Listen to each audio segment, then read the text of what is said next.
আমি মনে করছি যে একটা স্বস্তি নিরাপদ ঈদ যাত্রা এবার আমাদের জনগণ আমাদের বাস স্টপেজ অথবা ধরেন ট্রেন স্টেশন অথবা লঞ্চ স্টেশন থেকে নিশ্চিতভাবে পেতে চলেছে।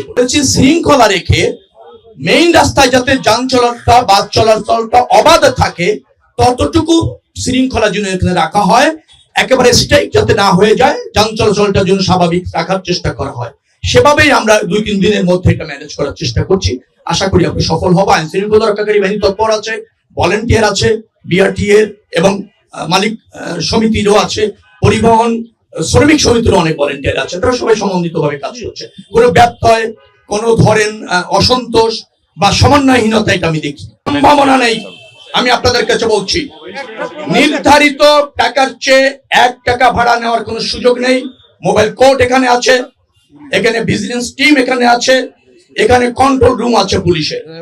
যে কোনো যাত্রী কমপ্লেন করে তাৎক্ষণিক ব্যবস্থা নেওয়া হবে এবং আমরা 24 ঘন্টা তৎপর আছি। 24 ঘন্টা। আমি আপনাকে একটা উদাহরণ দিই। কালকে আমার কাছে মোবাইল একজন মেসেজ পাঠিয়েছেন, রংপুরে তার কাছে 100 টাকা ভাড়া ক্লেম করা হয়েছে বেশি। আমি তাৎক্ষণিক রংপুরের ডিসির সাথে কথা বলেছি, তিনি সেখানে গিয়েছেন, ভিত্তি পাননি কোন অভিযোগে। নির্ধারিত ভাড়া যেটি তার চেয়ে কম ভাড়ায় আমাদের পরিবহনগুলি যাত্রী নিত এবং নিচ্ছে। আগে হয়তো ধরেন নির্ধারিত ভাড়া ছিল 700 টাকা, অনেক সময় প্যাসেঞ্জার না পেলে 500 টাকাও তারা নিয়েছে। এখন 600 টাকা যখন নিচ্ছে সে মনে করছে আগের চেয়ে 100 টাকা বেশি নিচ্ছে। আমি নিশ্চিত এটা নির্ধারিত ভাড়ার চেয়ে বেশি না, আগে নেওয়া ভাড়ার চেয়ে হয়তো 100 টাকা। যাত্রীর চাপ আছে এবং যাত্রীরা নিরাপদে বাস স্টপেজ থেকে তাদের গন্তব্য দিকে যাত্রা করতে পারছে। ভাড়ার চেয়ে কোনো কোনো জায়গায় কম ভাড়াও তারা যাত্রী বহন করছে। কমটা খুব বেশি না, 20-30-50 টাকার মতো কম তারা নিচ্ছে। তবে নির্ধারিত ভাড়ার চেয়ে একটা জায়গাও বেশি ভাড়া তারা নিচ্ছে না। শৃঙ্খলার সাথে বাসগুলি আছে এবং যে বাসটাই আসছে যাত্রীরা অপেক্ষা করছে টিকিট কেটে এবং তারা নিয়মিতভাবে এই স্টেশন ছেড়ে যেতে পারছেন। হয়তো আজকে সরকারি ছুটি অফিস করেই হবে, সেই কারণে বিকেলে হয়তো সন্ধ্যার দিকে চাপ বাড়বে। সেই বাড়তি চাপ কিভাবে মোকাবেলা করা যায়, যাত্রীদের ওই বাড়তি যখন চাহিদা থাকবে টিকিটের এবং বাসের, সেটাও কিভাবে তারা ফুলফিল করবে সেই ধরনের প্রস্তুতি আমরা দেখলাম যে তারা নিয়েছে। যথেষ্ট সংখ্যক বাস এখানে স্টপেজে রাখা গিয়েছে, যত্রতত্র পার্কিং নাই, শৃঙ্খলাও আছে।